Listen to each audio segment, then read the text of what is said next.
जिसमें सारे संसार का हित हो, सब अहित हर।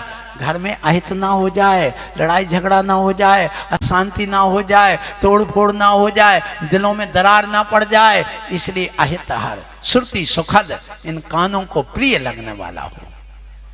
भ्रम हो हरे, मतलब घर में भ्रम पैदा ना हो, संदेह पैदा ना हो। भ्रम का अर्थ संदेह पैदा ना हो, ऐसे शब्द बोलो, बल्कि संदेह को मिटाने वाला हो। ये आपने धर्म कर लिया। इसलिए जग सोहित कर सब अहित हर, श्रुति सुखद सब संशय हर, भ्रम रोग हर, जिनके वचन मुख चंद्र ते अमृत झरे। ऐसा लगे कि तो बिल्कुल घर में अमृत जैसे फूल झड़ रहे, ऐसे शब्द निकलना चाहिए अपनी बहू के सामने, अपनी सास के सामने, अपने ससुर के सामने, अपने भाई के सामने, अपने पिता के सामने, अपने माँ के सामने। यहाँ गाली गलौच वाला जैन दर्शन में कहा है कि ये सब शैतान बनने का रास्ता है, भगवान बनने का नहीं। इसलिए कहा गया आप आए, बहुत अच्छी बात है। ये धर्म सीखो, ये धर्म सिखाने के लिए यहाँ प्रवचन हो रहा, क्योंकि ये आपके यहाँ पर जो मंदिर है ये तो थ्योरी है और तुम्हारा घर प्रैक्टिकल है। घर में जाकर के इसका प्रयोग करके देखो। बस तुमने यहाँ थ्योरी सीख ली है, अब जाकर के प्रयोग तुम्हें अपने घर में करना है कि मीठे वचन बोलना है। और इसलिए यहाँ पर कहा गया दूसरी समिति ऐषणा समिति, क्योंकि घर जाओगे तो बोलोगे, बोले बिना रह नहीं सकते।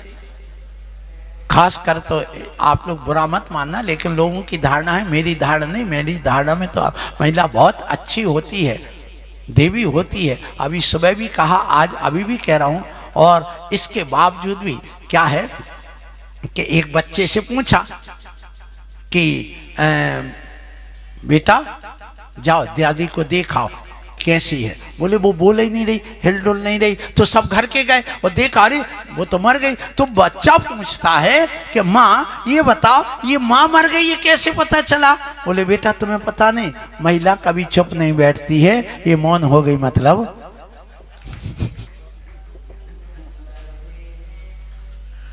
समझ में आई ना बात? ये व्यंग नहीं। अब वो बच्चे को कैसे समझाएं कि देखो माँ को हिलाओ डलाओ, कुछ बोल रही क्या दादी? बोले कुछ नहीं बोल रही, बोल पा रही नहीं। तो मतलब कहाँ चली गई? ऊपर चली गई। तो हमें क्या बोलना, कैसे बोलना, कब बोलना, ये तो अपने अंदर आना चाहिए। तो घर जाते हो, घर जाकर के ऐषणा समिति, भाषा समिति के बाद कैसे खाना, कैसे बनाना, कैसे करना, ये होना चाहिए। हम भोजन ऐसा बनाएं कि कभी भी हमारे नगर में साधु आ जाएं तो हमें अलग से ना कहना पड़े कि चौका लगाओ भैया मनीष, अपने आप चौका लग जाएगा, रूपेश भैया लग जाएगा चौका, चलो जाओ लग गया हमारा चौका लगा। बस तुम तो बोलो हमारे हे स्वामी आत्रो आत्रो तिष्ठो तिष्ठो, मन शुद्धि वचन शुद्धि काय शुद्धि। उस चौका में लगता ही क्या है मुझे ये बताओ? तुमने इस चौके को इतना हवा बना रखा है, इतना बड़ा कर रख दिया है, मैं बता रहा हूँ। लेकिन चौका कोई बड़ी बात नहीं है, चौके में कुछ नहीं होता। चौका माने चार चीजें बना लो सो चौका लग गया, चार शुद्धि कर लो सो चौका हो गया। दाल भात रोटी यही बात चौकी, और यही चौका है। सो एक दाल बना दो, एक अपना रोटी बना करके रख लो, और चावल बना लो, और एक सब्जी बना लो, सो चौका होगा। इसी का नाम तो चौका है, जहाँ पर दाल भात रोटी और चावल हो जाए, सो सब्जी हो जाए। 40 आइटम का नाम चौका नहीं है। जो गृहस्थ स्वयं खाता, तुम रोज एक दाल बनाते, तुम एक दाल बनाओ, तुम एक सब्जी बनाते हो, मिक्स बना लो, ठीक है, उसी में आप सब मिला के बना लो। जब कभी भी चौका लगता तो अहिंसा के लिए लगना चाहिए, लेकिन हिंसा ज्यादा हो जाती। 50 थालियां, थालियों पर थालियां, थालियों पर थालियां, ये नहीं। तालियों पर ताली बजाते जाइए, थालियों पर थालियां मत सजाइए, बस ये कहलाता है चौका। बिल्कुल। इसलिए वहां पर कैसा बनाना, शुद्ध बनाओ। पानी है, ट्यूबवेल है तुम्हारे यहाँ, शुद्ध है, बस हो गया। ट्यूबवेल का पानी जीवानी डालने की व्यवस्था कर लो, ले सकते हो, उसका निषेध नहीं है। और आजकल कुएं तो सड़ रहे हैं, ये भी बात आ रही है। कुएं का पानी उपयोग इसलिए करते कि जीवानी जल जाए, और यदि जीवानी डालने की तुम्हारी यहाँ व्यवस्था है तो आप कहीं से भी पानी ले सकते हैं, आप नदी का भी ले सकते हैं। हम वहाँ गए थे अभी बद्रीनाथ, वहाँ तो झरने का और नदी का पानी पिया, और कुछ वहाँ कुआं मिले नहीं, एक भी कुआं नहीं मिला, सब उसी से काम चलाया। तो मेरा आपसे यही कहना है कि आप लोग कैसा बनाना, ये प्रयोग है, ये धर्म है। समिति धर्म है कि नहीं, उसमें ईषण समिति आई, भोजन यदि कर रहे हो ध्यान पूर्वक अच्छे ढंग से कर रहे हो तो इसका मतलब आप धर्म कर रहे हो, शोध के कर रहे हो धर्म कर रहे हो, शोध का बना रहे हो तो धर्म कर रहे हो। तो ये आप भोजन बनाते बनाते धर्म करो, हल्ला लगे ना फटकरी ढंग चोखो, ये कहावत क्यों नहीं अपने जीवन में चरितार्थ करते हो, इसको करने की कोशिश करिए। इसलिए फिर कहा गया ईरिया समिति, कैसे चलना, झुक के चलना, सीधे चलना, कैसे बैठना, कैसे उठना, यही तो समिति है। यदि आप बैठते गर्दन सीधी रखते हो तो आप ठीक रहोगे, नीचे रखोगे तो सर्वाइकल होगा। दिन भर मोबाइल आप लेटे लेटे चलाओगे, सर्वाइकल होगा, चक्कर होगा, आंखें खराब होंगी, पक्की बात है। तो बैठ के ही लगाओ ना, आपको देख नहीं तो छुप करके क्यों चला रहे, बाहर निकालो ना, क्यों भैया जी, मोबाइल बाहर, हालांकि बाहर रखो, अच्छे ढंग से देख लो, कोई मना, जिसको देखना सो देखे। ऐसा आइटम देखिए कि लज्जा ना आए, कि आपको छुप करके ना देखना पड़े, तो आप उसमें भी निषेध नहीं है। इसलिए कैसे चलना, आप जाते हो मंदिर, आते हो जाते हो, ये चलना सीख लो, ये धर्म है। यही सबसे पहला धर्म बताया जा रहे हैं। फिर इसके बाद में बताया गया आदान निक्षेपण, कोई भी वस्तु उठाते हो रखते हो। फिर प्रतिष्ठापन समिति, शौच करने जाते हो, मल मूत्र विसर्जन करते तो कहाँ करना, चौराहे पर नहीं। सरकार ने तो सफाई अभियान अभी चलाया, हमारे जैन दर्शन में तो पहले ही से कहा, हे मुनिराज शौच कहाँ जा रहा, दूरे गूढ़े प्रास के, ये 3 नियम भी बताएगा। दूरो गूढ़ो, गूढ़ मतलब दिखाना है, कोई को देखने में ना आए, ऐसी जगह मल जाइए, और इसके बाद में प्रासुक स्थान हो। ये 3 विशेषण मूलाचार में दिए गए, इसलिए हम धर्मात्मा कहलाते। आप भी घर में रह करके धर्मात्मा कहलाते हैं। कब, जब इन समितियों का, इन व्रतों का पालन करते। फिर 3 गुप्ती रखी गई अपने यहाँ। 3 गुप्ती क्या है, मन गुप्ती, वचन गुप्ती, काय गुप्ती। या तो बोलो तो मीठा बोलो, पहले कहा चुप रहो, चुप नहीं रहा जाता तो बोला तो मीठे रहे बोलना, और मीठा बोलो, हित मित प्रिय बोलो, ये कहा गया, अन्यथा चुप रहिए। तो ऐसी समिति कि हमारी काय की चेष्टा कुचेष्टा ना हो, बदनामी वाली ना हो, ये अपन को ध्यान रखना। इसलिए इन सब कारणों से जैन धर्म हमारा महान है। प्रकार इंद्रियों पर विजय करो, 5 इंद्रिय विजय, कौन कौन सी, स्पर्श रसना घ्राण चक्षु कर्ण, इन इंद्रियों पर विजय प्राप्त करो। कम से कम आप दिन में खाते हो तो खूब दिन भर चलो, मैं मना नहीं करूंगा। जैसे वो तांगा सागर में चलते थे, वो तांगा वाला उसमें वो घोड़े को लगाता था, और घोड़े के मुंह में एक थैली में वो चने और भूसा वगैरह मिला करके मुंह में बांध देता था। जब खड़ा हुआ तत्काल चढ़ने लगा, तब खड़ा हुआ चढ़ने लगा। इसी प्रकार दिन भर तुम तो मूसिका लगा के खूब खाओ, लेकिन रात में मत खाओ, यही तो कह रहे हैं। तो आपने धर्म कर लिया, ये चेतन धर्म है, ये आत्मा से परमात्मा बनाने का धर्म है। आप देखो, पर क्या देखना, ये अपने चक्षु इंद्री का विजय कहलाता है, इस पर विजय प्राप्त करो। देखना बुरा नहीं है, लेकिन तीर्थी दृष्टि से देखना बुरा है। देखना बुरा नहीं है, लेकिन झांकना बुरा है, ये ध्यान रखना। खाओ पियो छको मत, बोलो चालो बको मत, देखो भालो झांको मत। कि कौन क्या कर रहा है, झांकने के लिए चलेगा, पेट के पास खड़े हो गए, कौन क्या बोल रहा है, क्या अंदर कुछ चल तो नहीं रहा है। ये जासूसी कहलाती है, ये चोरी कहलाती है। चोर है, डाकू है वो जो ऐसा काम करता है। इसलिए नहीं, ये कार्य मत करो, ठीक है। उनकी चर्चा चल रही, क्यों सुन करके अपना कान और खराब करना।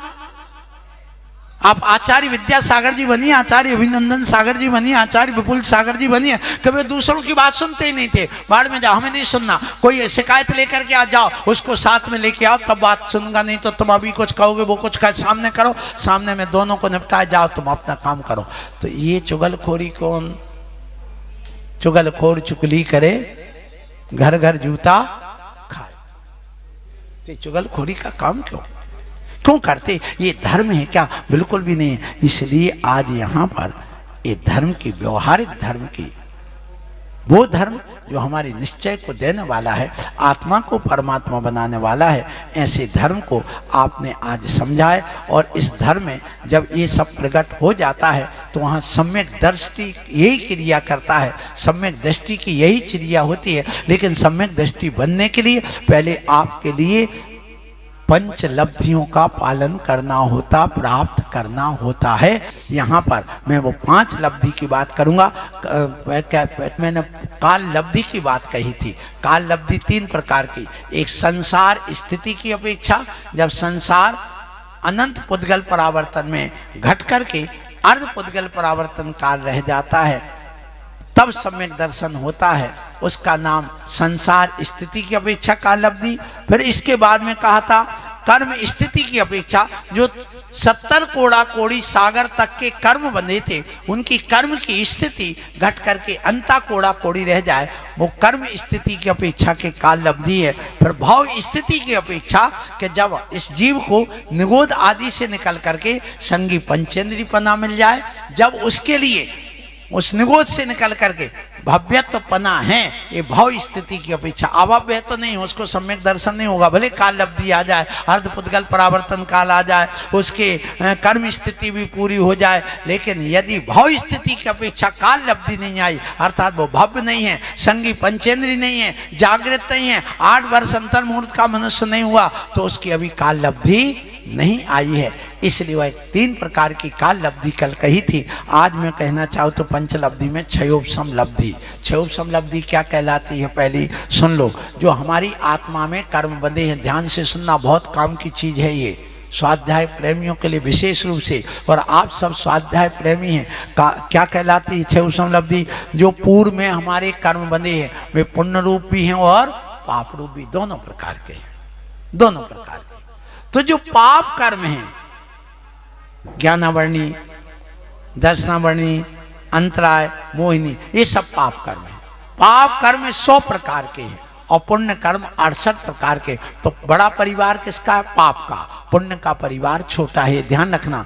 और पुण्य छोटा है और पाप बड़ा है, ये ध्यान रखना। क्यों? हमेशा अनादि काल से ये व्यक्ति पाप कलंक पौरा निगोद में रहा। किसके उदय में? पाप कर्म के उदय से निकल के आया, पुण्य कर्म के उदय से। इसलिए पहले कौन था? पाप अनादिकाल से। पुण्य तो बाद में पैदा हुआ है, इसलिए जो बाद में पैदा होगा वो छोटा कहलाएगा, जो पहले से हो है बड़ा कहलाएगा। तो उसका विस्तार भी बड़ा है, उसकी शक्ति भी बड़ी है, उसका परिवार भी बड़ा है, वह पहले से जन्मा हुआ है, इसलिए पाप बड़ा है। उस बड़े पाप को भी बस में करना है। तो कहा गया कि देखो, जो पुण्य कर्म बंधे हुए हैं आपके अंदर और पाप कर्म है, तो पाप कर्म की जो स्थिति है, उसका अनुभाग है, उसमें अनुभाग का फल देने की शक्ति, फल देने की शक्ति को कहते अनुभाग। जैसे आपने गन्ने का पेड़ देखा होगा, उसमें नीचे का भाग मीठा होता, बीच का उससे कम होता, और ऊपर का पानी पानी जैसा होता, जहां वो पत्ते लगे रहते, उसको आप चख के देखना। तो ये अनुभाग, देखिए नीचे उसमें मिठास का अनुभाग शक्ति ज्यादा है, बीच में उससे कम, उससे ऊपर उससे कम। तो जो हमारे पाप कर्म के फल देने की शक्ति है, उसके अनुभाग को अनंत गुणाहीन करना ही क्षयोपशम लब्धि कहलाती है। अर्थात पूर्व में बंधे हुए पाप कर्म की फल देने की शक्ति को अनंत गुणा हीन करने रूप जो परिणाम होते हैं, उसको कहते हैं क्षयोपशम लब्धि।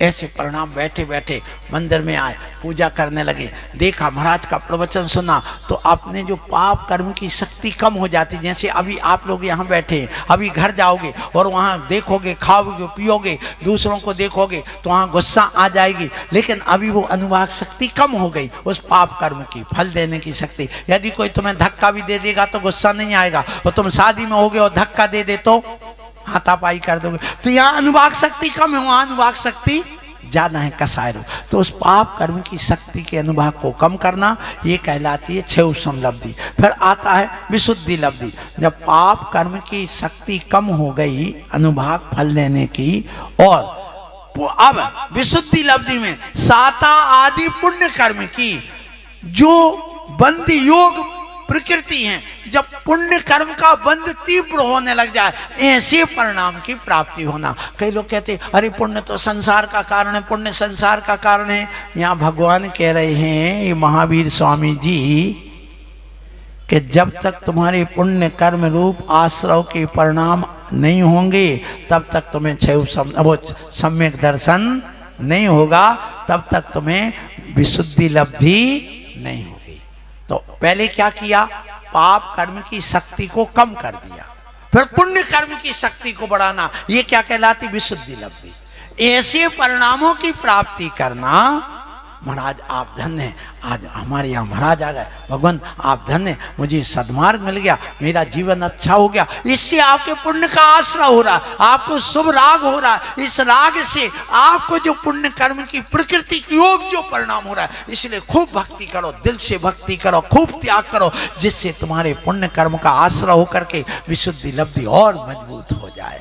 और जो उसको एक तरफ उठा के रख देंगे, वो कहते उसको सम्यक दर्शन होने वाला नहीं है। तो कितनी लब्धि हो गई, दो। कौन कौन सी, एक क्षयोषम लब्धि, दूसरी विशुद्धि लब्धि, तीसरी देशना लब्धि।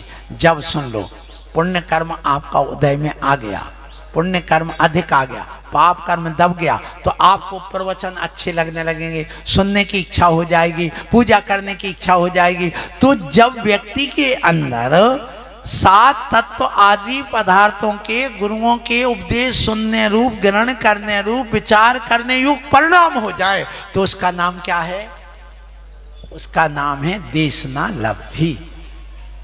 फिर इसके बाद आते प्रायोग लब्धि। तो आयु कर्म को छोड़कर जितने कर्म थे उनकी स्थिति को कम कर देना, अंता कोड़ा कोड़ी करने योग्य परिणाम हो जाएं।